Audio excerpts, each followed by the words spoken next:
Once again, it's me at Nice Suit, joined here this time around with someone different. It's Mirko. Mirko, how we doing, man? Hey, doing great, man. Again, like LaFell said, we're in for a long day. And it starts here, Mr. Nice Suit LaFell. You gonna pull the red? I'm gonna pull the red bar.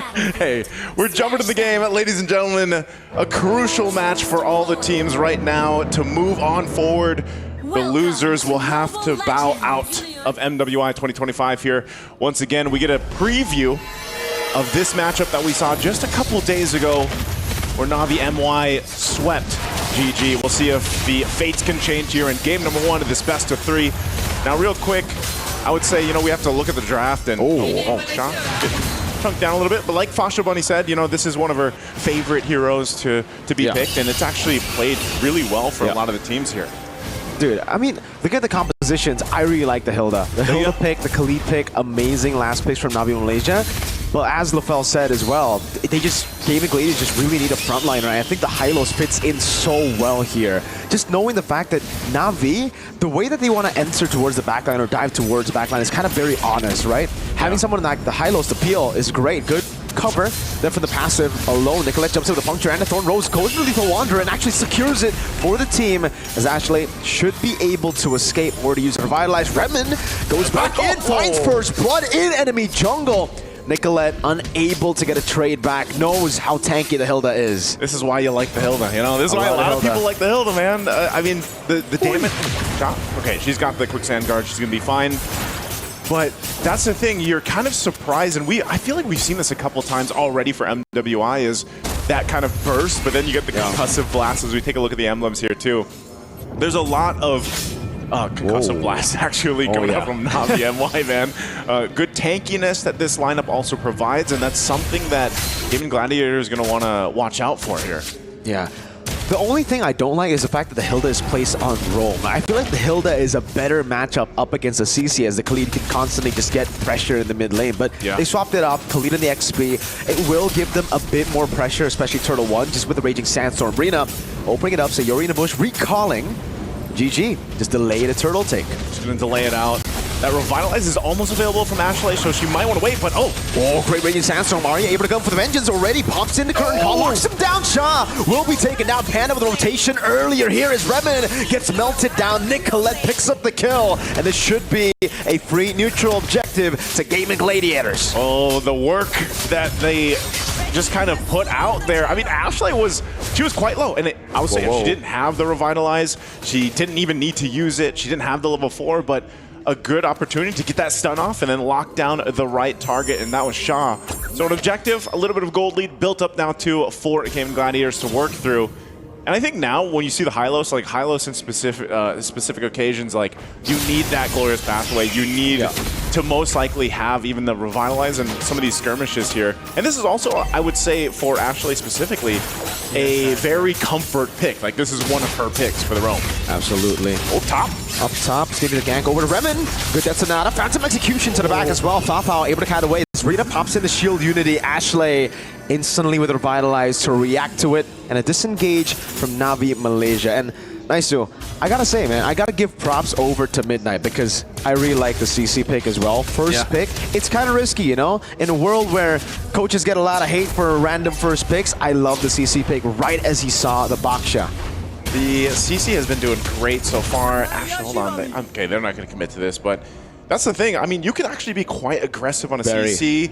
You have, especially when you have an Vengeance available, especially in the sense of this lineup that Navi MY went with here. So something they want to work with, but I would say I think even the Earthils right now are at the top, I would say, at least statistically. Earthil just tends to be quite a menace, especially later on in the game. So, assassination in the mid lane. Hani taken down. Nicolette finds the kill, instantly rotates back up top. They're finding great pickoffs. Just with the fact that they have a Hylos here. You see that? You see Shaw, what Shaw just picked up? Yeah. Is that what we would expect? From a Khalid? Personally, no. That's gonna be the sundown. Remen, gun down. Panda not giving the kill. It's Nicolette will be on a killing spree now. But yeah, I think it's an odd choice to go for. But I'm guessing it's because she's up against a CC. She's going to get shredded anyways, right, if she builds tanky. So just go for it, I guess. Try to get that damage off if you can. There's going to be a trade here. So objective, second turtle, now in the hands of GG. Looking to take some more resources as well. So there was a response. They might at least get an objective for Navi MWI down at bot once Shaw is able to push in that turret. But I gotta say, man, they're trying their best to respond to what GG's thrown at them, and really it's just, they're kind of locked in, I would say. This is a very different GG than what we saw in their previous matchup against Navi MWI.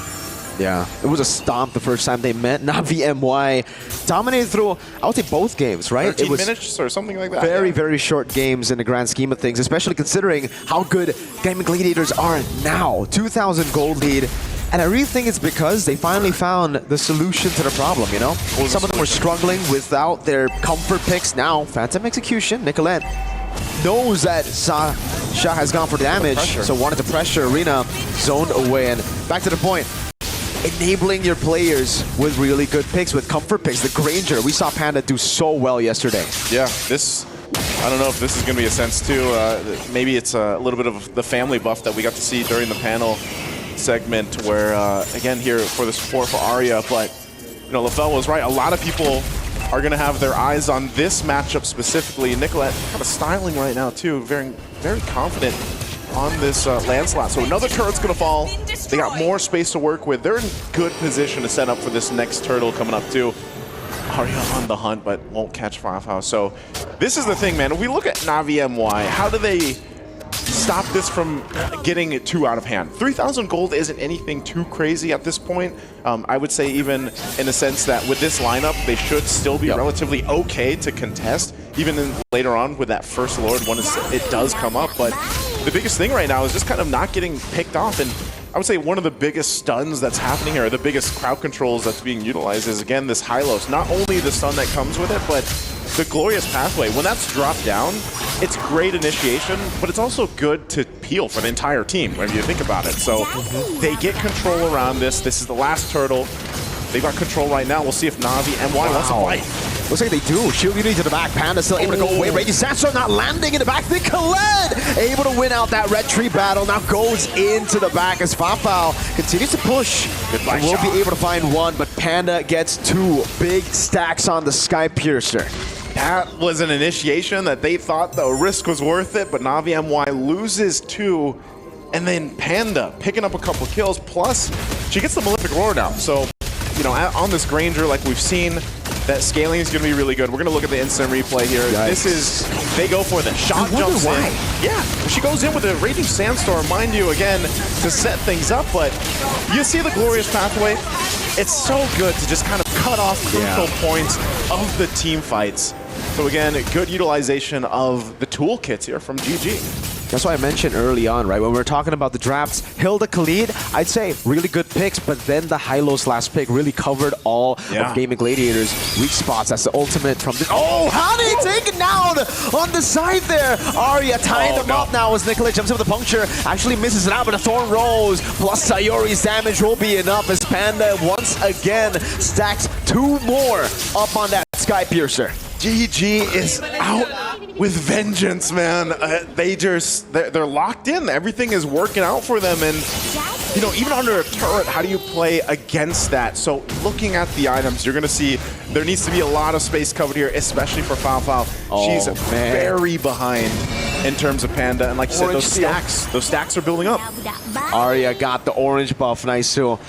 And this is, I would say, rare. We don't get to see this a lot, right? The fact that the Baksha is so far behind, but this is one of the biggest weaknesses for the Baksha. We've just seen Baksha terrorize early game and win out most early games. That's why we haven't seen this side of Baksha. But if you lose out in the early game, first few turtles, especially against a Lancelot, and your jungle starts getting invaded, this is the reality of the utility jungles. Panda gonna be caught by the finish from the curtain call. It's right there to punish with the Glorious Pathway.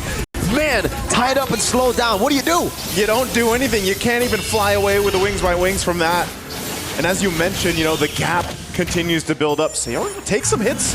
Oh, is Raymond gonna go for this? Okay. She saw the low health bar and she's like, I can go and get the power of nature off here, but still The turret's going to be worked on. Tier 2 in the mid lane will fall, and Lord is next on the objective list here as GG makes their way up. And Navi MWI is just struggling to find a moment. And like you mentioned, Miracle, a big part of that is Rina here. She's so behind. What can you do? You don't want to box it. You're not really, you have to almost, in a sense, rely on the team at this point. Baksha is most likely just a distraction, or you're going to just try to find a moment where you can take the shots and hope that Fafal can pop off. She picks up a Berserker's Fury right now. So maybe, and if Hani quits getting destroyed, because Hani's out of the picture, and you lose a Farsa this early on in the fight, that feathered airstrike damage is gone. So you miss a big piece of the puzzle of your damage profile. Yeah. Misplaced strong picks, I would say, coming in from Navi Malaysia. Again, I think for me, the biggest point of criticism would be the fact that they picked up the Hilda Khalid, but they made the Hilda roam. I thought the Khalid would have been, again, roam, as Hilda could still stand her ground up against the CC. But now, it's a big Lord in the mid lane. Answer with a feather airstrike, instantly canceled out. Nicolette in the back with a Thorn Rose. Oh, Winter Crown evade from the Phantom Execution as Nicolette gets away. But it was only a diversion for the rest of the team to siege down below. Base turret down below, taken out. GG. Looking for more as they rotate up top. That's Natus landing 2 onto Fafal, taking her to half HP as Panda continues to throw out these shots. Mid lane base turret next. Still land it? Big waves in the mid lane. But Navi Malaysia, they'll hold on, but GG will get 3. Gonna get 3. Turret's gonna fall. It's exposed. Do they go for the fight? Rina, shield unity, whoa! Walks up and instantly just gets bursted down by Panda. Going for the shots again, the curtain call as Arya locks her down. But Nicolette stays on the prize there, looking for the end. Gets the kill before the rest of the team backs away. There was literally one HP on a cannon minion to ensure that they got the crystal. What a game, what a statement. You can see the ladies here happy about that performance. They did it faster than they lost to Navi MWI earlier a couple of days ago. Just an amazing performance. They were locked in here, man. Took a while for them to download Navi MY, we would say, right? 2 games. Yeah. And then, even for Title Legends, they had to go through 1 game loss, coming back from that reverse sweeping TLG, and how they find themselves in their element. They know what to do. The traps look good. The execution might look a bit better. Yeah. This is the GG we were expecting. This is the GG, yeah. And it's, I don't know, man. It just seems like maybe the communication is those better arguments here. worked. Yeah, it's crazy. Let's go ahead and throw it over to the studio to see what they have to say about Game 1. Well, first of all, Sairi look absolutely happy for that one. And the thing is, now it's not history repeating itself, because now we can actually see GG, Gaimin Gladiators, actually taking game number 1 off of Navi MY. And I gotta say, I actually agree with our casters, a little bit of mismatch here, because Box is an amazing hero, but it's not the Rina hero, and then having the Khalid on the EXP, and it does feel a little bit forced to use that Blade of Heptases. A lot of mismatches here, Fasha. Agree, definitely. At the first place, when I saw they picked up the Roma or Khalid as well as Hilda, we expected, even what we have heard from the cast itself, if, for example, Khalid was being put out as a Roma and Hilda as the XP, probably it could have been having a little bit more fun time compared to what we see so far. Now, Team Navi MY has just been punished from one place to another place. Yeah, and it's really evident that for the side of Gaimin Gladiators, they changed things up a bit in terms of the rotation. We could see Nicolette at the EXP lane, and there's an early 4-1 rotation actually for Gaimin Gladiator, hence the 3.3k gold lead at some parts of our game. And we could see actually that for Gaimin Gladiators, even the emblem set is meant to just deal damage against Navi MY. And I kind of feel like they understand the movements coming in from Navi MY, more like their habits, because they know what kind of gold laner Fafao is, which is she wants to get the gold, she wants to get the minions. So Panda used that opportunity and actually rotated for the first turtle, and starting from there, they hold the map.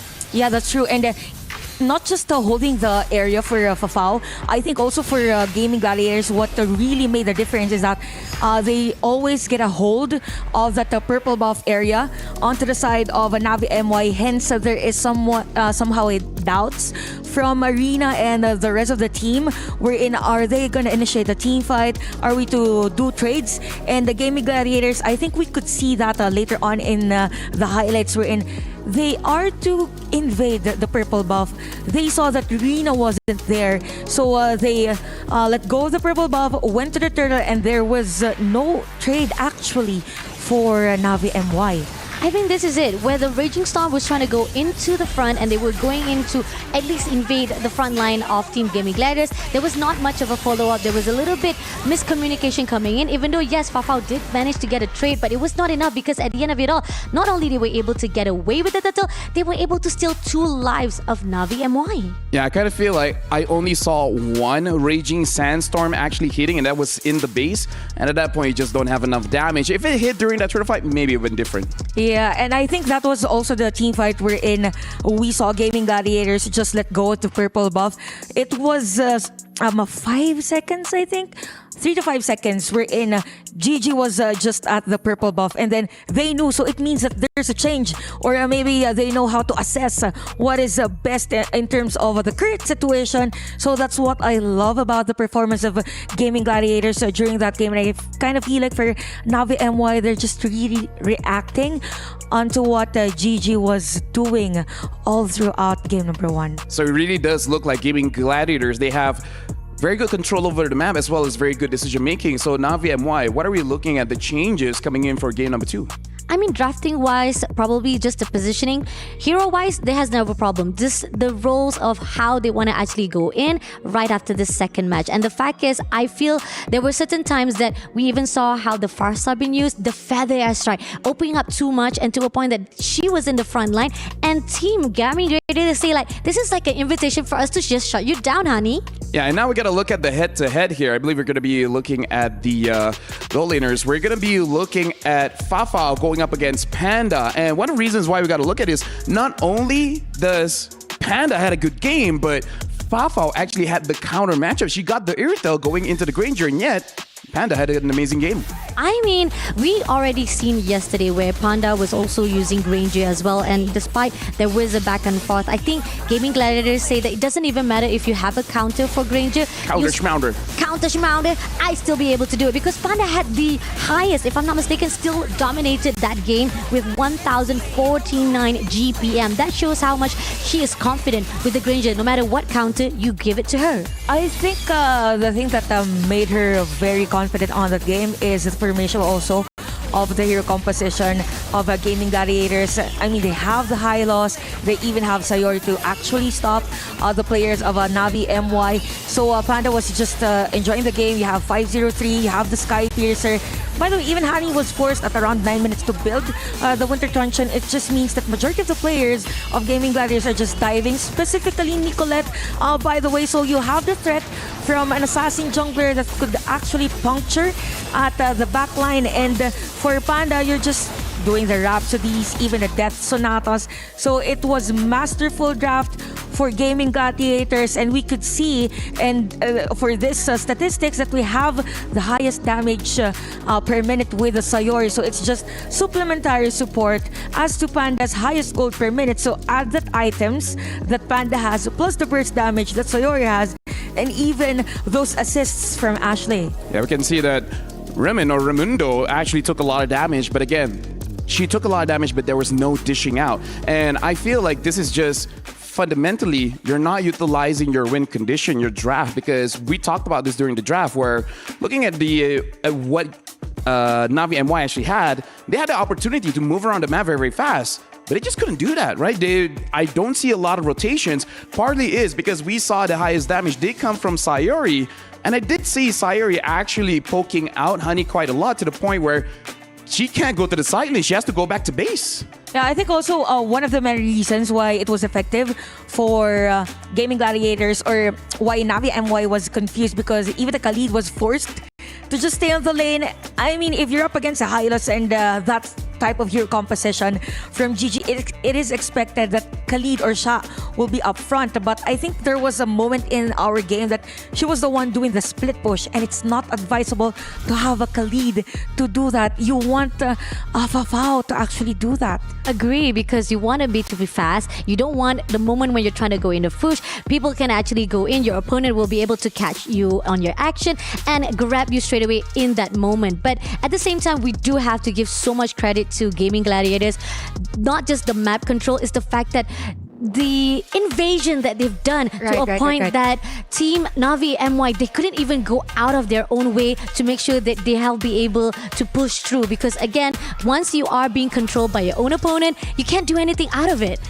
Yeah, they're just really roaming around the map really fast. All areas are being covered. So Navi MY, it's as if they're restricted in their own farming area that they had to share on the resources that are only available to them. And Gaimin Gladiators, that's the moment we're in. They're able to spike up their gold, have the snowball, and just they just did it continuously. So it's as if you are Navi MY, I can't breathe. Let me breathe just for a second. And now we have a quote coming in from Gaimin Gladiators, coming in from Ashley. This time, I truly believe we have a stronger and more consistent roster. I really want to prove to the world that NA shouldn't be taken for granted. I want to put our region back in the spotlight. And winning this one can definitely put them there. And here's the thing, I really feel like hearing the conversation between the both of you, it's really about pushing Navi MY out of their comfort zone, right? Because even on the heroes, I kind of feel like they're not really comfortable there. So maybe that's where Navi MY, they really have to start to get some control back into the game. Don't let GG take everything from them. Agree, definitely. I think the fact that they've been read from all of their opponents, especially from yesterday as well, the fact that they always try to go in for the dive composition first of all, but then everyone been saying like, now we can definitely do an anti-dive composition back to you, Navi MY. So this is a thing that Navi had to figure out, like, how do you actually be able to counter the counter attacks back? Because the fact is now the teams are having a little bit of struggle to push through whenever there's somebody giving back the energy to them. Yeah, agree. I believe that for Navi MY, they somehow played inside a GG's game. Yeah, exactly. It was very evident that for GG they really gave up the Farsa, right? Yeah. So they have to be mindful of those heroes. Are they really giving us this, or maybe they are prepared for this hero? So for GG, it's working well the way they draft. For Navi MY, they just have to make sure that all areas are going to be covered if in case they get the heroes that are given to them by GG. I kind of feel like, let's start with simple stuff. Let's start first thing. Give Rina an assassin, because I don't know about you guys, she did not look comfortable on that Baxia. Yep. Agree, definitely. I think that somehow when we've seen how she popped off with the Lancelot, it was much on her own turf, and the fact that she was definitely on a roll whenever she has an assassin in her hands. So possibly when they wanted to actually have so much sustain in the team, it ended up not going in their favor. So there's a possibility draft-wise could be another hero that could be pulled out for her as well. And the fact that maybe with this having into their mind, they can actually do a better rotation. Yeah, if that's the case, then for GG, I expect that they will not ban the YSS, but have Navi MY do that, and they will pick a Lancelot again, because that was the case for game number one. Because the last time they met, it was all a Lancelot for Rina, but when they played against Team Liquid, they played great with the YSS. So,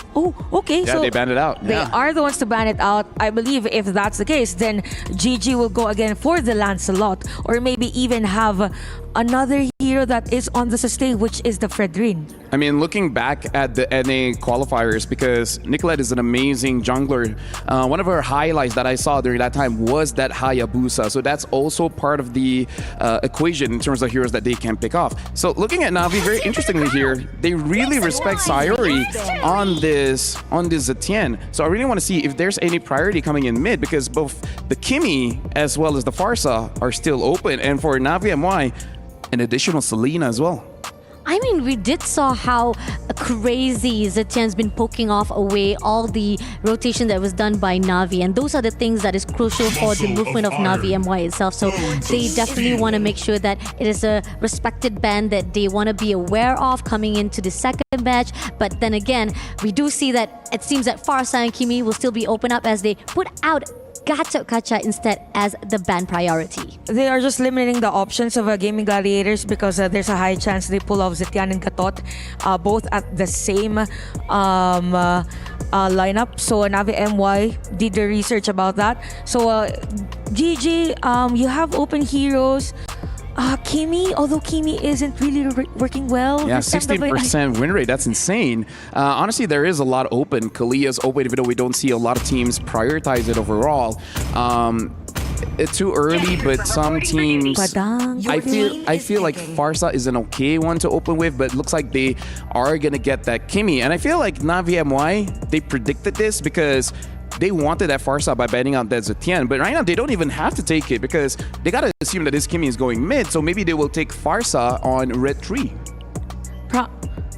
Farsa on red. Oh, red team. Okay, I thought Farsa on red 3. I didn't hear it right. So I'm colorblind and you just have hearing problems. So, we're good. We have our own Best issues. friends forever. That's how it is. Besties. But then again, but they are going to actually pick up the Farsa straight away with the Badang. So definitely a really good response coming in from Navi MR. I mean, if you have already the opportunity, why not just take it? A really good fizz crack and fizz break to actually have a really good setup for themselves. And maybe with this better combination, Navi MY will have the opportunity to give that push, the aggressiveness that we have been losing seen so far from these 2 days. Assassins hate Badang, but I kind of feel like Lancelot's still okay. Yeah, Lancelot and Arlott could be one, but for green, okay. So, I think this is the same draft that I had. Just to know, Arlott is one of Arya's favorite heroes. She even uses it in Rome. Okay. By the way, this is the same lineup that Gaimin Gladiators had when they first met July 15. So they have. Ooh, okay. So we have Kimi, Arlott, and Fredrin. I'm not sure if they will go with the Irithel and Kalea because those heroes are still open. If Navi MY will give it to them. So Farsa and Badang, they can get the Lancelot now. I kind of feel like Granger is a good pick as well, and then just ban every other marksman. Like I kind of feel like Panda was one of the reasons why they lost. I mean, this is also They a pick up repeat. Lancelot, yeah. Yeah, because the repeat of what we see between the TLG with GG, right? The fact that they had the Arlott Fredrin combo as well as the Granger. I like the fact that you actually noted about the Granger. They could have actually pick up, steal away the Granger so that they won't give so much leeway to the side of Gaimin Gladiators because that was the reason why they had so much potential to fight off with TLG yesterday. You know what? Looking at the draft, there's a high chance that Navi MY will go Harith again. Since you have heroes that are more on the melee side from the side of GG, so it's gonna be hard to go for that energy eruption and even the final slash. So we ban out the Minotaur as anti-crowd control. Kaleo could be an option for them to ban out. Even the no, I'm thinking about the Jushin, but you already have the Kimi. I mean, Kimi could go gold. Like we don't know, right? Because right. I feel like this is the good flex. I feel like Kimi flex gold admit is still possible. I don't know about this Arlott because I don't know how much practice time does Ashley have. So personally for me, I'm still assuming this Arlott is going over to the EXP. Now GG, they are betting out that Granger. I'm really looking at heroes like the Moskov for GG to actually deal with the composition that Navi MY has, but not entirely sure what their comfort is. So Irithel gets banned out. So with this, GG has the option to go like Moskov, Bruno even could be. Although it's gonna be hard if you're up against a Farsa in terms of mobility, but Kari could be one so that you can do those dashes. So GG could actually limit more in terms of the EXP lane. So they ban out the Phovius for this game, and with that, they are somehow forcing Badang to be the EXP lane and have or let them take Lapu Lapu. Yep. Yeah, because I kind of feel like Badang, Roman, and Lapu Lapu EXP is actually quite good for Navi MY. Yeah, definitely. But then they picked up the 1-1 instead for their goal lane, huh? Okay. Clever. Banning out the Irithel. Clever, yeah. Not gonna lie, I forgot about the 1-1. Not gonna lie. Okay. We almost not see 1-1 because of the bans also from the other days. I think we have seen 1-1 getting through like 2 or 3 times only, and after that we keep on seeing 1-1 being taken out all the times to deny the entrance of 1-1 inside the draft wise. But then again, right here, I do feel like yes, damage wise, Navi has the opportunity, but is it enough though? Possible for Navi MY as long as GG doesn't get the Akai. I mean, this is the best way to pull off that Akai Arlot combo against a 1-1 and even Lancelot. I'm just not sure if they're really confident on pulling that off, but it's gonna be Mathilda and Bruno. Okay, just when we said that it's hard to have a Bruno against a Farsa that could potentially just rotate on the lane, but you you have the Mathilda, so in terms of escaping, it will be a lot easier for GG. But the strength of GG here is literally the Mathilda and Kimi because of the fast clearing of minion wave, so they could just go in the EXP lane and have, if it's gonna be Badang on the EXP lane, to be at a difficult situation. At this point, I kind of feel like GG, they're really trying to win the mid lane. And I kind of feel if they're able to kill a Farsa or whoever their roamer is before the turtle starts, I think a very big snowball will start to ensue, because we saw in the previous game, they controlled the jungle very well. They might do the same. I was thinking of the Lapu Lapu, but looks like they are going to pick up that glue. So going up against Badang, Farsa, and Lancelot in mid is going to be a challenge for Gaimin Gladiators. Thank you very much, Fashabani, as well as Chantel. Looking at the draft here, I actually feel like both teams are able to get a very good draft. So now I'm going to be giving it over to Naisu as well as Mirko to call for the second game. We'll see whether, Navi can actually win it back, or they got to return the favor and lose 0-2. And we will find that out here in just a second. Once again, it's me, Naisu, joined here with Mirko to bring you game number 2 in this best of 3. A very dominant game 1 that we just saw from Gaimin Gladiators, 11.5 or so minutes, much faster than they felt the defeat before. Mirko, what do you think of the drafts here? They're both, I agree with Lufel, they're both pretty good. I agree too. I mean, there are winning conditions, solid ones for both the compositions, right? The 1-1 though, it's picked up, and it really comes down to how good Bafao can be on the 1-1. Because up against Panda, here on the Bruno, this is much more of a safe weak side pick than it is a way to beat 1-1. Yeah, I think that's always the difficult thing when a 1-1 comes into play is, getting the marks off and then getting the crossbow tank, finding the right moments to be able to do that too. And you do have a lineup that can actually snowball pretty quickly, I feel like, because of what they drafted. And we know Glue has actually done really well too, to be that front line, obviously, to bring back members. You can see Arya dealing with that bullying that we usually see from a Glue in that XP lane. Yeah. But that's an interesting thing, man. Absolutely. I think it's a very weird start to the game already. Level 1, you try to go for the fight against the Glue. You can see Arya struggle, almost a solo kill. You gotta usually ignore the Glue level 1. Let him be. He's too strong level 1, especially on an Arla. You're online level 2 once you can get some more resets on the Vengeance. Yeah, so she's gonna go. Oh, I thought she was gonna go back actually, but I guess she got the call that, hey, Ashley is here, Sayori too. Maybe they can get something to go, but I just think you don't want to play too low health this early on, especially with a Lancelot across from you. So you see Rina, she's got that level 4 now, but still, I guess utility-wise, when you look at GG's lineup, it's great in the sense that they've got a lot of options to escape, but also engage the fights, and that might be crucial in, again, timing. Now, they showcased it here mid lane. Whoa, good gank over to Hani. Gets her low, doesn't really bait any resources, but what's great is they relieve pressure off of Arya. They force Navi Malaysia to look for the response in the mid lane, and now Arya's back in lane. Should be able to set up faster than Sha. Again, Sha rotated to mid, but she's not level 4 just yet. There you go. Now she gets 4, and Arya's not 4. Arya's so close too. A final slash would be so good here if she had it. Yeah, but I guess she's just going to be relying on the resets from the rest of the team. Nikolai walks up, is giving the mount down already over to Arya. Nikolai with the cancel, jumps in with a taunt as well. Unable to find... Rina goes in and actually still wins out the red tree. I thought it was a mistake going for the Phantom Execution to escape, but hey, a win's a win. Turtle 1 over to Navi. She made it work. I thought she was going to get pushed out from the vicinity of that turtle, but she goes back, gets it. Wow. Yeah, it's interesting that they weren't able to capitalize on that, but still, no first blood just yet. A lot of early poking happening between both teams, but essentially both these lineups really rely on those level 4s for both of them. Oh, look at this Glue. Little shot. Yeah, splits. This is, Arya's... I would say what does the Arlot really need to win this matchup against a Glue? It's really not about the win, it's just you trying to rotate faster. Ani pops in for the airstrike. Good response from Remen. to help her there. But yeah, for the Arlet in this lane, you're mostly just looking for the clear and to rotate to your team. You're just playing for the Fredrin. Just play for that, and I guess that's why the Matilda works so great here too, for the Fredrin. Because essentially, man, we could even see it, depending on how this game goes forward, Nicolette could face the same fate we saw Rina on the box to the previous game. You know, she could end up being delayed too much, but if you throw in a Matilda in there, it helps you kind of move around the map a little bit better, also kind of engage or disengage if you have to.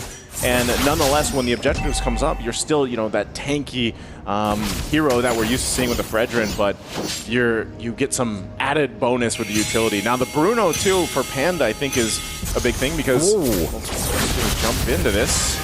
Good guiding win, but now keeps the mount down.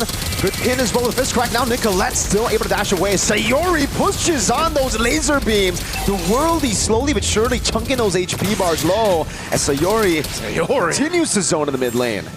And she's going to do work. Arya might just try to force, I guess, Rina off of this. Try to slow them down. Do they put pressure on the orange buff? It looks like they don't, but the turtle is up. Nicolette's still on the bottom side of the map, so we'll see how they respond to this. A couple of the ultimates already down, though, here, too. Big resources down, and they're still looking to contest for the neutral objective. Mid lane for the airstrike. Use up Sayori taking low flicker as well. Committed down by Hani. Not too sure about that now. The circling eagle able to go for the knock up to the back. Arya now looking for the final slash. Able to bring him back into the traction pulse. All the free hits for Sayori. First blood in 4 minutes. That's a mount down onto Arya as Rina picks up the kill on Nicolette. Arya forces the flicker out as Rina jumps back in, but a guiding win from Ashley plus the flicker gets Arya back to safety. It was looking so good, I would say, for GG. I mean, a great layering of the ultimates, but then Navi MWI knew that, hey, we've got Shaw here.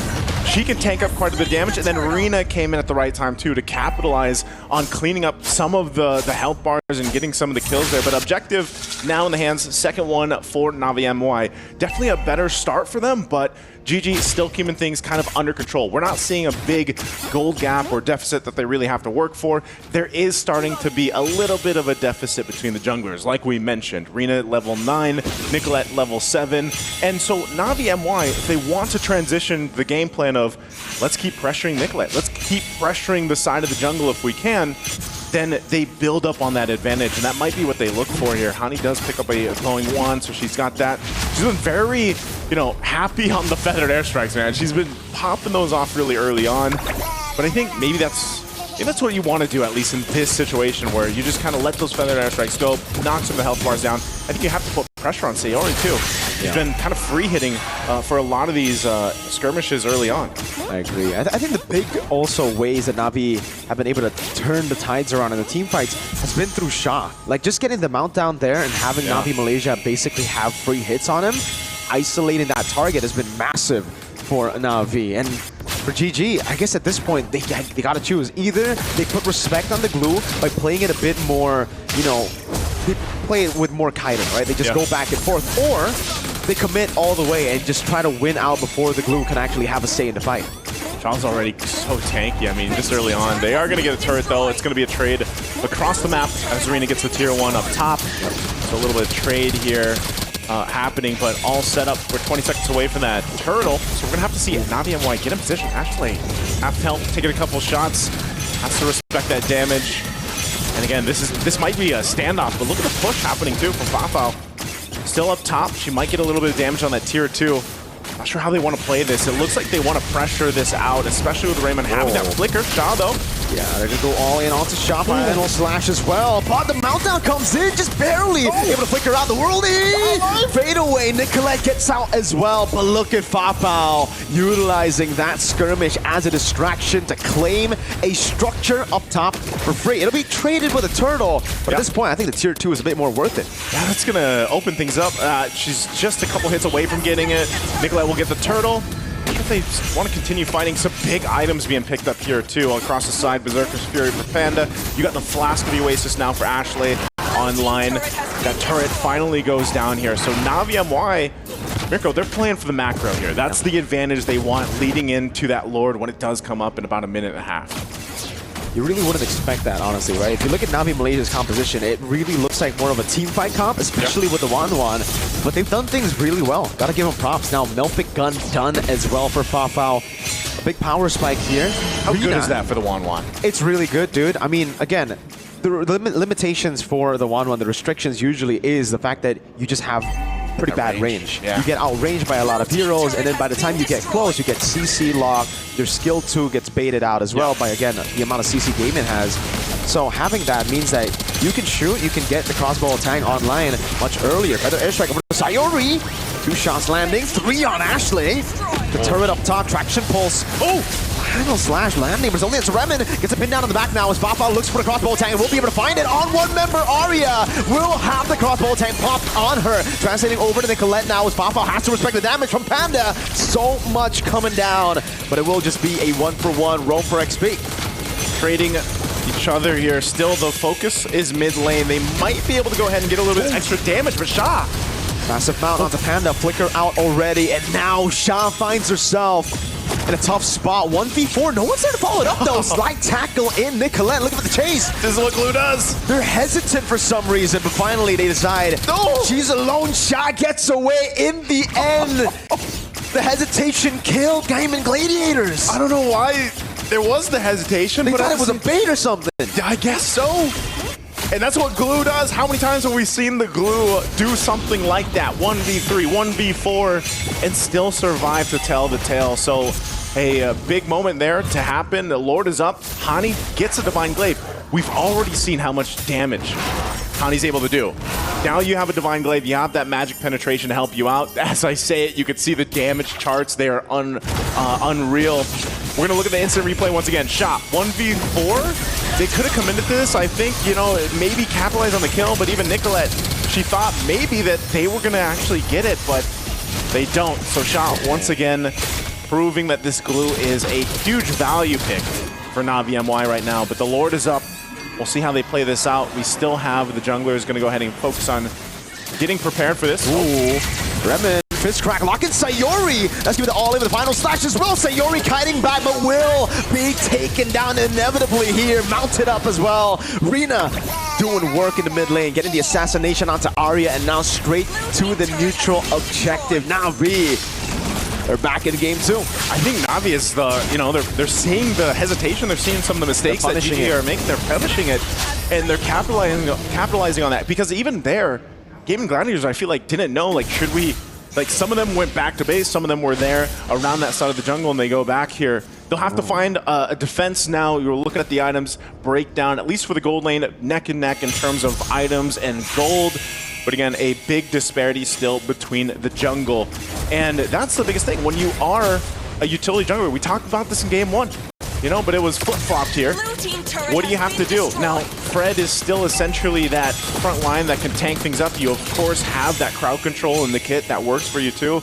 And that might be the thing here. She picks up a Radiant Armor, got a little bit more defensive for this magic damage that is just coming out from Navi MWI, and it's a lot to handle for them. Yeah, I mean, wait, Remen, it's caught by the immobilization. Still able to find an angle to rotate back into the mid lane, and Navi continue to siege down. Holy defense. Oh, good rotation, or good hold by Nicolette in the mid lane. Stopping the Holy Defense from being taken, but still bottom. Holy Defense was popped in. Now Lord up top will be able to get a charge down. They should be able to deal with this. Yep. It's going to be a turret take. But nice. So I think at this point, Gaimin needs to understand their composition is all about longer team fights. They'll have so many more ways to dish out damage in a long team fight. Navi, they're kind of like a big smack up front, and then they have to back away right off of the cooldowns. Yeah, literally, right when that Feathered Airstrike is expended, you lose a big part of the damage. But then even the Crossbow Tang, if they can just wait for it, I think, again, as the game goes forward, that's why I want to see these lineups work in a longer game. Maybe we do get a chance to get to, what, the 18-minute mark plus, and then we get to see both of the compositions shine, because right now, like you mentioned for Gaimin Gladiators, they don't have that ability, I feel like, to drag those fights out. At least it seems like that, just because of how they're getting picked apart. Now, Wind of Nature picked up for Panda. That might be the name of the game. Pick up those defensive items. Get to that point where you can withstand that initial window of burst that comes from the lineup from Navi MWI. You can see that too. Winter Crown available for Hani. So Hani has been really good so far in this game. I know she doesn't have crazy kills or anything like that on the far side, but really that's not her job. She drops down the Feathered Airstrike, gets people to, what, half health even, and then you have Rina or Fafao to come up and clean up. So we'll see it once again. It's Gaimin Gladiators. You know, the aggression here. Pick up attempt over to Redmond, but they're split up now. Nicolette is all alone. Crossbow Tang ready with the airstrike as well. Papa inspired crossbow Tang. Now Panda tanks it up with the wind of nature, but finds herself in a tough spot. Rina gets the assassination. Arya's next on the chopping block as Rina claims a double. So Yori and Ashley left to defend 14 seconds on the neutral objective, but Na'Vi, they want to end the game. They want to force a third game in the series. They might be able to here. It's Sayori only here with Ashley. They go in. But certainly Eagle. Now the Fed airstrike has zoned him in the back. Now Remen, very low. Puncture over from Rina. Goes straight into the mid lane. Sayori doing her best to clear out the waves. 3 seconds on Nicolette now as Remen walks back up. That's going to be the guiding win onto the front. So the minions don't get in. And it's a good play to save the game, or rather, to extend it. Extend it. That's what they needed. They needed to buy time here. GG is still in it, but the Lord is going to be focused down and take down Navi MY. They got to go. It looks like GG might want to contest this. They go in, Nicolette. They got to gamble on this. Feather airstrike landing on Panda. That's going to be the Phantom execution as well. Lord not taken just yet, and Navi Oh, this is risky. have been forced back. Now GG, it's their time to control the tempo. Yes, they're one man down, but they got to force something out while Navi are low, while these big resources are on cooldown. Oh, again, it's going to go for a little bit of a reset. The rest of the team is making their way back to the Lord pick here. And Ashley trying to join this fight. They get control. Navi MY. Final slash over to Pop Out. That's even the second skill baited out. Feather airstrike. Nicolette finding herself almost taken down. Has the guiding wind to save her, but that means there's no jungler to look for the retreat, to look for the neutral objective, and Rina claims it for free. Navi MY played that so well. It was a pendulum basically for that Lord swinging back and forth, and unfortunate for GG, they just didn't have the firepower to withstand, or even the defensive items to withstand the initiations or the poking from Navi MY. So they find themselves once again on the defense here. This might be a position for them to work with the lineup that they have, because of the last couple fights, man, haven't been good. I mean, it's clear that there is a different idea happening, because we've seen now 2 major team fights where one side of the team is on another place, and then you have a couple from GG on another. So we'll see how they play out this defense. Rina Takes a couple shots. Lord's going to be worked on here. Thorn Rose baited out. Now Lord in the mid lane for the airstrike as well. Panda able to go for side tackle. Arya went for the cancel, but wasn't able to find it in the end. Let's see Panda kiting back. Fist strike coming out as well. The base wide open. They're going to go for it. Pop, pop, pops the Inspire and secures the game. You see thumbs down there. Some emotes from the ladies. This is getting hot. It's getting close. We wouldn't have it any other way. This is a crucial, crucial game for all the matches today. We want game 3, and Navi MY made sure we're going to get that. So far, Naisu, this series has all been about speed. Speed. Whoever gets the snowball first, whoever is able to push in the game and control the pace has really been able to take over. They have, and I think this sets it up for an amazing game 3 ahead of us, man. I don't know who's going to come out with more speed for game 3, but I don't know. Either way, maybe game 3 is where we think about the junglers. Yeah. Are they going to match up And with the gold speed lane, man. Yeah. Panda does well on Granger. That's true. If it ain't broke, don't fix it. Don't fix it. Studio, we're going to have to go ahead and throw it over to you guys to see what you guys think about the speed of this game 2. Yeah. Yeehaw indeed. Like you guys said, speed kills. The question is, kills who? Because so far we've seen whenever the jungler gets an assassin, namely the Lancelot, the entire team gets this kind of confidence. But when you have this utility jungler, everyone starts slowing down. Yeah, and it's very evident on this game. I think there were a lot of moments that wherein Rina was able to secure a kill.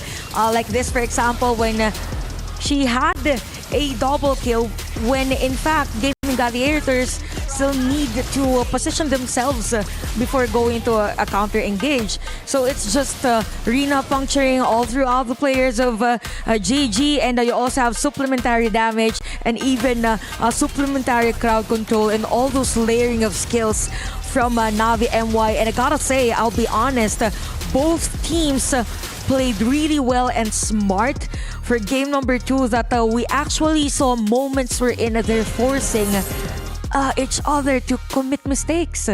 I mean, again, back to the speed topic we're talking, right? The fact that we were holding on to the hope that maybe Gaimin Gladiators, if they will be able to go for the late game itself, getting all the powers they need, they could spike out a different path for the game itself. But it didn't happen here because Navi MY keep pushing and pushing forward to a point that Gaimin Gladiators couldn't do anything. If I can highlight one player, I got to talk about Raimundo or Remen, because that Badang really cancels out any kind of ideas that Gaimin Gladiator really has, because it's either the fist break or the fist cry, but either ways, the displacement, the mini stuns, it really did affect them, because we saw there were moments that they wanted to try something, but Raimundo's like, I'm one person, I'm stopping 4 of you. Yeah, agree. And if you look at the mobility of Gaimin Gladiators, it's just the Matilda that actually speed them up. I think we saw play from Raimundo at the bottom lane earlier, wherein majority of the Gaimin Gladiators just want to position themselves to the usual pathing that they do. But the Navi MY, they saw the opportunity right at that moment. That's why they were able to somehow set up a play for them. And we could see actually that all throughout the game, you even have Sha up front. But early parts of the game, it was actually Sayori that has the highlight. I think there were moments wherein Navi MY wants to set up a play at the middle lane, but because of her early damage, they were stopped. I mean, Sha, give a little bit more time for her, right? The fact that 4 players was just chasing after Sha constantly to a point that she still survived. She was able to get away, just a little lifeline for herself, and yet they couldn't do. And this is where the fine line, we know for a fact, Sha is just too comfortable when having that glue on her hand. Yeah, using the spread hitting onto 3 people, making the immobilized unable to catch, that's really key. And honestly, looking at the game, I think we all agree that both teams play very smart. Yep. And you can play very smart when you have a lot of time. So I really feel like a burst is actually more valuable in this best of 3 compared to DPS, damage per second, because we saw the Lancelot, we saw the Farsa. These are the kind of heroes that can eliminate you before you can actually do something else. And I kind of feel like that's one of the keys that we have to look for game number 3, is that eliminate this person before he or she is able to outplay you. Yeah, good point, because there were moments in the game wherein Hani was just like finding Sayori in the middle of the team fight, and then if they already see Sayori mispositioned, then they go and engage, and you have this Lancelot just doing a signature move up against the players of Gaimin Gladiators, plus the crowd control. So kind of feel like for Gaimin Gladiators, some points of the game, so some parts of the game, they know what to do. Yeah. But because of the chaotic force that Navi MY has, it was very difficult for them. Since Fasha want to talk about Sha, we got a head-to-head here between the EXP laners, and honestly, Sha is a big... The front lines, Raimundo and Sha, they're big disruptors for Gaimin Gladiators. I mean, talking about how she was just giving her body right on the front line, making sure that nobody will be able to break through to the front line of the team itself. That's how Navi MI was able to get away with every position or even every threat that was thrown out by the team of Gaimin Gladiator itself. I mean, they did manage to actually go in. This is the moment where they actually try to pull through the players of Team Gaimin Gladiator, and then come in Raimundo straight away with a fist break to a point that they couldn't actually get away from the team of Navi MY. I kind of feel like also the difference as to how Sha and Arya played, it boils down to the hero composition also of their team. Because for Sha, it was a lot easier to set up a play or be up front because you also have an added layer of crowd control from Raimundo's hero as compared to Gaimin Gladiators.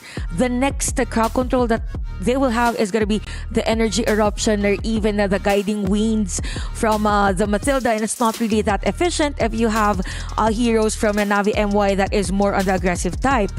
And now we see Hani having the most amount of damage. That's 3,522 damage per minute. And I believe that most of it is just for zoning Gaimin Gladiators away. And I kind of feel like this is a smart way to play, just to make sure that they don't have forward momentum so that they are not the first to arrive around Turtle, around Lords, and everything like that. Really giving a lot of time for Navi MY to set things up. Now, before the game started, Ivan said, like, give Rina an assassin and they can win. So that's correct. So maybe this time both junglers will have assassins. Possibility, or else they want to actually try to turn things around or try to define that issue, right? Because the fact is, we want to make sure that either you are giving allowance to that or are you going to deny it immediately. yeah, now we got to look a little bit deeper into both teams to really see how they compare amongst each other here, because we're going to be looking at Navi MY as well as Gaimin Gladiators. Very interesting enough here, if we're looking at the players, it does look like Gaimin Gladiators have that advantage, but if we're looking at the objectives, Navi MY has that covered. Yeah, we could see that in terms of average Lord Slain, it is actually Navi MY that is on the upper hand in terms of GG. So we could say that there is a possibility for GG to have a fallout in terms of decision making on longer games, which we actually saw during that game, because game number 1 was really fast for GG, and for Navi MY, they're just continuing that momentum, starting the game and even on the latter portions of the game. So I feel like for GG, since they have that potential to somehow have difficulties in terms of decision making, then they should go really for the assassin heroes, or probably burst in terms of the mid laners. I think this is where the fine line we are seeing that the maturity of Navi MY, because we've seen from day number 1, we keep on seeing Navi MY keeps on going in for the diving composition, always trying to go for the harassment, the aggression, and then we talked about that this is going to be a really risky for the side of Navi, because if you keep on pushing on the enemies or you trying to push in on your opponent, people started to read it up and they will try to backstab you or try to counter attack you. But now finally they are trying to actually portray a little bit of priority to the objectives, and this is the one key that turns things around. Ladies and gentlemen, let me remind you why this matchup is so intense between both teams, because this is for tournament life. They went all 3 games because they know losing means going home. Winning will advance to the quarterfinals, where later on they will be going up against Navi PH. Now that's a difficult match, but we gotta have this mindset one game at a time. And now for both Navi MY as well as Gaimin Gladiators, we went from a best of 3 now to a best of 1. One mistake and then that's it. You go home. And speaking of mistake, one mistake could be through the draft. So we've been mentioning from the previous days that as much as possible, you want heroes that are more on the flex side. So I think for Gaimin Gladiators, now that they learned again that their hero composition is not as effective as to how they pulled off in game number 1. I mean, they played it against the same team from day 1 of MWI and they lost that game, and they tried it again on a do or die situation. It seems as if for GG, that's it. Let's not try to use it again. But for Navi MY, since they are able to defeat that same lineup again, then they just have to continue giving Rina those assassin heroes, having Hani on the burst. I won't be surprised actually if they pull off another Selena, just for the sake of having that comfort on winning against GG. I mean, this is really tough because, again, it's all about whether you want to actually go in with the comfort picks that you've already done. And so far, the players of Navi MY is able to play it out into their hands for Team Gaimin Gladiator to fall through. But then again, the question is how much you wanted to deny, because glue was actually already expected, but the first one was been denied completely. That's the reason why Navi MY couldn't get the comfortable rotation that was done before. That's the reason why they actually won against Gaimin Gladiator on the first day. But then they finally go in with the same rotation again. Now that we've mentioned about the glue, I think the winning condition, or the best thing that the coaches should consider in this game, is whichever EXP lane has the winning matchup, not on the lane, right? The hero up against the other hero composition. I think that's the winning recipe. If the glue was effective against the rest of the players of GG, then that should be also the answer of Coach Rexvin and Coach Midnight against Navi MY. We definitely have to see, because I feel like it's not really on the heroes, but the sequencing. Because even picking up that Selena, I feel like if Gaimin Gladiators pick up their mid laner early, say they pick up something like a Zithia, like a Farsa, that's immobile when you're using your skills, then they might go for that Selena just to make sure that they're able to pressure whenever the ult has been used. So I kind of feel like that's one of the reasons why they pick up the Kimi first, just to make sure that they don't get into the trap of Selena. Now, Gaimin Gladiators are going to be the first pick. Navi MY will be the second pick. And instantly, the Lancelot is out. Looks like that's the hot pick for this game, and it's instantly out, as well as the Uranus and the Yi Sun Shin. Zetian is not a part of this game, as well as Baxia, and looks like CC. So they're respecting both Sayuri as well as Arya in the first game, and Gaimin Gladiators are really respecting Shah as well as Rina from Navi MY. This is tough. Definitely, they know that they just don't want to make another mistakes. And like you talked about, Lafel, this is just one more stand or life to go for the team, for both of the team itself. So they're actually trying to hold off as much as possibility. Who are the players? Who are the heroes that can fall into their hands and they can actually counter it off? So far, I do feel that the respect ban is really wise. But who will the team of Gaimin Gladiators actually I would take prioritize?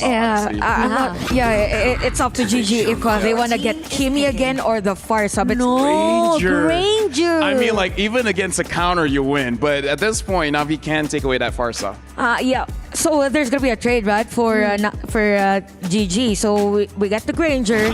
So Navi will choose either they get the Kimi or the Farsa. But it's definitely gonna be Farsa Farsa. Badang. I think And don't Farsa forget Badang. Irrital. There you go. Irrital has also still been opened up, so we did saw how that could actually be able to counter off the Granger as well. But But it then didn't again- work game number one, Yeah, it so didn't you work. know. Yeah, it didn't work though. I'll be honest, Navi MY had a better trade on I the agree. first round of our pickings. Imagine crowd control and even burst, and that has been the cause of headache for a GG game number two. Now you have the Hayabusa. Ooh. Now they have the answer against the Farsa, but it all depends if the early farming would be effective for Nicolette on this game. But they also have the Kadot. It could be a good counter against the Farsa that has the better airstrike, but you don't want the AOG just to zone out alone a Farsa using the ultimate. So this Navi MY, they could get Suyu, okay? So Suyu, just for the sake of having a matchup that is on the assassin side, because for Joy you have to change some of the items, and this has the potential to escape during a team fight. I don't know. I mean, it's really tough to say though, because I know when it comes to Suyo, yeah, you got a really good high, definitions of the front line. You'll be able to go in with the Kriller and stuff. But then again, I mean, there's a lot more jungler that you can actually pick up right here for the side of Navi. It could be in a little bit of rush on the side. I don't know. Maybe this is just a hot take for me. What do you think, Rafael? Personally, for me, I feel like both coaches are like, shaking hands, be like, okay, let's just get our comfort, okay? Because Nicolette won the NA qualifiers with that Hayabusa. We saw how amazing Panda is with that Granger. And even you, checking back your notes, GG does use this God Thought a lot. And looking at Navi MY, they pick up the Farsa and the Badang again, which in my opinion is the winning condition from the previous game. And Suyo, the real weakness is that now he doesn't have that magic resist. So if Gaimin Gladiator is able to get a mid laner that can deal a lot of damage very, very fast onto the Suyo, then the Suyo will prove ineffective. But I really feel like at this point, they just want some kind of comfort so that the players, they have a free mind. They don't have the jitters. Yeah, because it's just like more of a muscle memory in terms of rotation. Exactly. They know what to do. They know when and where. So for Navi MY, they will ban out the Kimi, since Sayor had played really well on that previous game. But for GG, they want to limit those XP laners that could be a potential threat against the Granger or even be on par in terms of sustainability. And this Gatot, Phoveus, yeah. Since it's with the Phoveus. Yeah. Could be a Ruby also, not sure, against Hayabusa. Just for the mere sake of having crowd control. It's going to be Phoveus, yes. Some people call Sha as the Queen Phoveus because of the performance yesterday. She's Shavius. Shavius. Obvious. Okay, so At this point, it's like, I think it's safe if you want to pick up the Irita, really hide your EXP laner for last, unless they have something else for gold. Oh, they pick up the Moskov. They pick up the Moskov for goal. I mean, yeah, considering with the fast pace coming in from the goal laner, I think that Navi MY, they know for a fact they gotta slow things down for a while. This is what they actually achieved from the second game itself. They slow things down and they'll be able to actually pull through with every single rotation or the movement of GG. Oh my god, I'm so sorry. GG itself, Gaimin Gladiator was able to pull through. But then again, the question is, Team GG has a lot of potential to actually invade a lot of that back line, and that's what I'm worried about when it comes to Navi MY right now. Looking at the screen, looks like they're very heavy on this mid lane pick. Even the coach is like, Sayer, you can do this. Just pick this here. I feel like they're really discussing this mid. Oh! Yeah, no wonder they're really discussing it. Yeah, because in terms of burst, yes, Lilia, and I really like that. I actually don't like it. I like it. Or personal bias probably. I mean, like, for me, when I use a Lilia, I don't like going up against a Pharsa because my HP is very low. Right. And she can burst me and force me to use my black shoes. That's the only thing I don't like. So they really need to win this mid to make sure that Lilia doesn't get punished by this Pharsa. The only question now for the Lilia is the priority, or in terms of the itemization, is she gonna go for an enchanted talisman first? I believe so. Because I don't really see Lilia that effective. If she can't really go on and spam those skills. But you also have the Esmeralda, yes, more on the sustain. But you have the Teresa, which is actually a nice pick for Navi MY. You have short-range heroes. I don't really consider Lilia as a long-range hero. So just with the penalty zone, you can force the usage of the black shoes, and then you can deal damage against the rest. Honestly, I'm very unsure about this draft, but thank you very much to both our panelists. And now I gotta give it over to Mirko and Naisu, being the last game of this match. Who is gonna get eliminated? That is a fantastic question there, LaFell, and thank you so much for the panel for breaking down the drafts there. We had the same sentiments here, Mirko. I think these are, I would say, some interesting drafts for Game 3. Yeah, it depends on how you say interesting as a caster, right? It could be a good interesting, or it could be 5 seconds till the enemy reaches the Well, battlefield. we're going to find out here once again. Welcome to Land of Dawn, ladies and gentlemen. This matchup here to decide who moves forward and who goes home. It's game number 3 ahead of us. Will it be Gaimin Gladiators or Navi MWI? And this is the matchup we were talking about. And what better way to have it than an anime matchup in the jungle? We got the Hayabusa and the Suyo. the student versus the master, Kakashi versus Sasuke.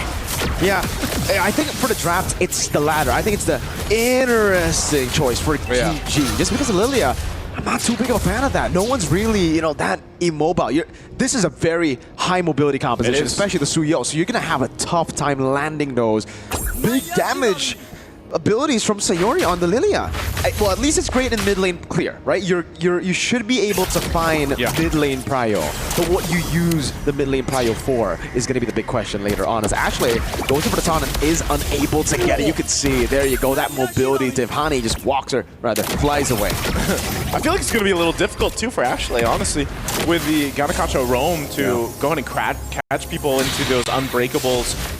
Taking a look at the emblems here real quick too. Of course, that's why she also went pretty tanky on the Ganakacho. She's got the Revitalize to help her. You also have 2 Purifies here. A big part for Nicolette, and this could be even for Rina as well, is if you snowball on one of these junglers, that's going to do great for the team. But later on, you're taking a lot of damage. But too much. Rina, Queller lands it, but the regen gets Arya.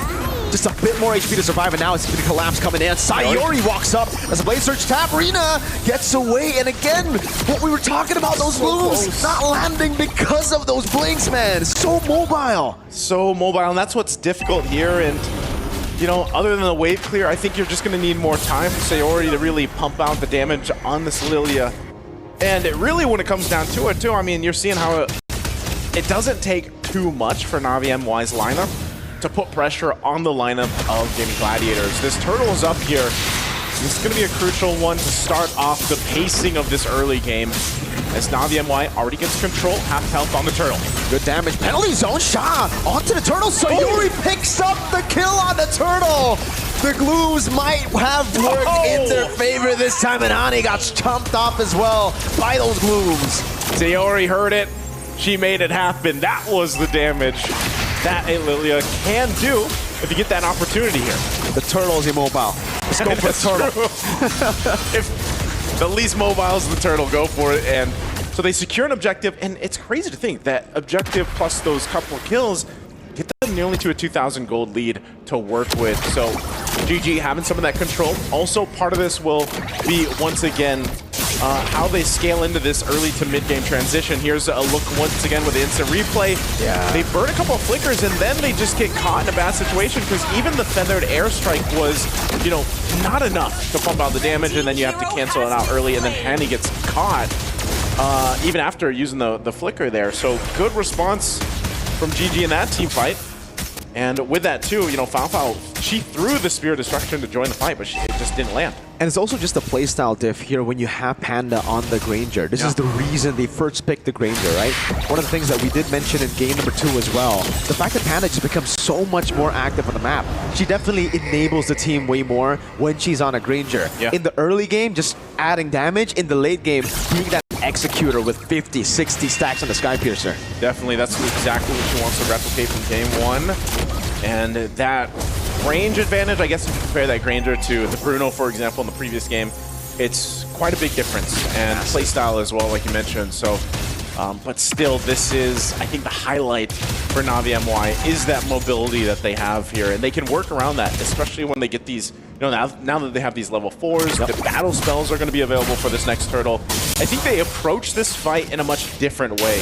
As long as Hani can get, Nicolette's just going forward, so she went in, she used the Retribution for that. Turtle's up though here, but I wonder how they play this out. Navi MWI doesn't have the Retribution either, so I think they just see what they can get. Good push up top though. Fafa was able to get probably a good chunk of extra gold for her. Yeah, it's actually going to be, I think, it might be a turret. No, Panda walks up, clears the cannon, can't really get to the caster minion there, so there will still be a turret traded in for the turtle. SOD does land, but Nicolette is already there, and I don't think Fafa was brave enough to take it unless... No, SOD Shadow has disappeared. Nicolette should be able to take this for free. Neutral objective secure. Turtle number 2. Taken by Gaimin Gladiators. Down the mid lane they go. Quad Shadow over with a Shadow kill as well, but it actually goes on to Remen. That's an AOG not landing. Hani able to flicker out to safety. And it's just that, turtle for turret. 2 flickers burn though in that pressure put on by GG. And like you mentioned too earlier on, so Skypiercer is now online and available for Panda. She's got that locked in. And this is where Navi MWI wants to make sure that, you know, they don't give these opportunities for that stacks to start building up for Panda, because it's going to be tough to deal with. Now, the pressure that will come through GG's lineup now at this point in the game, they hold up as you see Panda rotate down towards Fafao. Actually, another flicker burn. 3 flickers down. Yeah, they're doing a good job of just getting that resource down alone, Mirko. And that will really benefit Sayori. We've been talking about how mobility is crucial for Navi Malaysia to outplay Gaimin Gladiators. The fact that now they won't have 3 flickers means that Sayori is going to land more and more moves. Good SOD landing. Instant revitalize from Ashley, respecting the damage that couldn't come through from Fafao. But the poke is right there from Panda, still coming out. Hani rotating bot, and GG go back mid. Clean gaming. Yeah, it looks like they're, you know, trying to find these windows of opportunity. Ashley having the Avatar, the Guardian available, can usually jump into those turrets if they want to, but they didn't have the wave pressure either, so they've got to manage that. Navi MWI just stopping things from getting too out of hand. So we're going to take a little breather here in this one while our players, of course, get things situated. But again, it's a small lead, you know, well, 2,000 or so for GG right now to work with. We're 6.5 minutes in, as you can see this, and, you know, this is a 1-for-1. This is game 3 here for both these teams.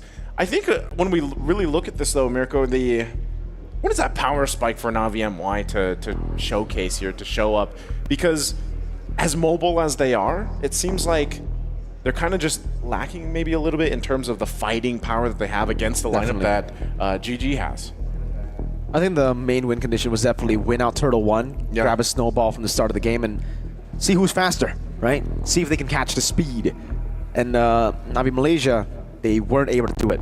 The penalty zone was off by Shah, wasn't able to set up for a proper red tree for Rina, and that really costed them. Now their main win condition is down, so this is, I guess, the reason they went Moscow. In case plan A doesn't work, which again is the snowball, they still have Fafa who scales pretty well. What? It's an awkward fist crack. Arya just goes to the Purify and gets out, gets a few shots of the Feather Airstrike, but she can take it. A little bit of a push up top for Nicolette. I don't think she gets any hits herself. Arya with a sliver of health. Going to be able to survive. Looks like the focus. They might make a play under the turret. Yeah, Nicolette jumps in into shadow kill. Ashley walks up with a taunt as well. Just locking her down as AOG comes in to bait out Shaw's flicker. Fafao gets the turret down below. So they have plan B in action. Golden Staff already. But it's looking like plan A is falling a bit too far behind. Ashley planted herself right there, right in front of Arena. That's going to be a turtle secured. Shaw takes a couple hits. Gonna go in and redo. I don't know about that, Rena. This is tough. Was it the Blade Surge? Luckily, there's no one there to follow it up. But that was an ambitious blade surge down in the bottom lane. Sayori with the glooms, forcing Fafao back. 3 flickers, back up, Naisu. They've got these, they're trying to hold on to this turret. I mean, Panda has been here for quite some time. Sayori will hold them. Feathered Airstrike going to be dropped down. They just want this turret. Black Shoes. Massive fist crack with the pin down, but there's no one to follow it up. Now penalty zone! And the SOD lands flush on Sayori. She couldn't survive that one as Aria continues to run away here. There's not much they can do. Back Nicolette with the shadow kill in the back of the quad channel landing too. Rina going to be falling as Panda picks up a kill. Threading the needle to get a death sonata. Just when you thought that was Navi MY's fight, GG comes in to save the day. Oh, hold on. AOG. Flickers out for Hani. And that will be a tier 2 in the mid lane. A massive lead, 6,000 for GG. What just happened to the gold lane? I mean, this is ballooned in the last, couple minutes here. We got back into the game. We're going to take a look at the instant replay. Once again, Feathered Airstrike was dropped down, and Raymond goes in for this. The Revitalize helps extend this fight. And you think it's over from here, like Arya's just going to be taken down, but then right at the right time, Nicolette gets the call and goes forward with that shadow kill. Panda to support her too. Rhapsody shots were on point, so great layering of everyone in that fight. After this, Naisu, I just don't want to see Nicolette on utility junglers anymore. Lancelot work, Hayabusa work. Oh, solo kill in the bottom lane! Right as we call it, Nicolette, a lethal assassin in game 3. I know what you want to see though. You want to see Panda on the Granger some more. Oh yeah, for sure. Panda needs to stick on Granger, Nicolette on Assassins, and then the rest, do your thing, you know? Do your thing. Navi MY, despite facing a 7,000 gold deficit, seems like they still want to go ahead and find some of these fights. They're going to have to give up the Lord, of course, and get ready for a base defense. But you know what we haven't seen just yet is really a valuable penalty zone. If Shaw can actually get a penalty zone in the base defense to help things up, maybe that will set up Hani to drop the Feathered Airstrike a little bit more. That might be what they need. At this point, it has to be Remen to set it up first, because the penalty zone, you can react on the penalty zone, right? The quad shadow can still come out for Nicolette, but no one can react to a fist crack, to a flicker pin down from the Vadam. Yeah. So it comes down to Remen. Is she able to find these prio picks? And I think right now, the prio pick, it's tough to get the prio picks because it's Nicolette and Panda. Sayori has Purify in the black shoes. Arya has Purify too. You need to find a way to get both Panda and Nicolette. And that's tough. They're both going to be split up, right? Nicolette's looking for flanks. Panda's playing so far back. Yeah, this is going to be a difficult one to defend against, but maybe Navi MY can go ahead and pull it off. Again, they're facing down quite a disparity in terms of itemization, so the waves will push in down on the bottom side with the Lord. And we'll see how Gaimin Gladiators decide to assault the base of Navi MY here. They take a couple shots with the Death Sonata. Ooh, shadow kill in the back. Hani able to flicker out to safety now. Navi on their last legs. No flicker for Hani. Has it for the airstrike. Lord still very healthy in the bottom lane as Sayori continues to push on the pace with the Gloom. Ashtray with the taunt. On to the back. Remen doesn't have an angle to attack. Now the Blade Surge used up, and also the Soul Sever to clear out the Lord as Nicolette goes in for the Shuriken one more time. For their airstrike into the mid lane with AOG! Into the back, locks her down, cancels it out. It's a big fist track over in front, but there's no one to follow it up as Nicolette goes back in with the Shuriken again, and Panda gets the execution. GG! Can they end it? Can they do it? Slowly but surely, chucking HP bars low. Arya taking a bit too many shots from the turret. Remen goes and gets taken down. The SOD from Fafao gets Hanavi MY another chance to come back in this game.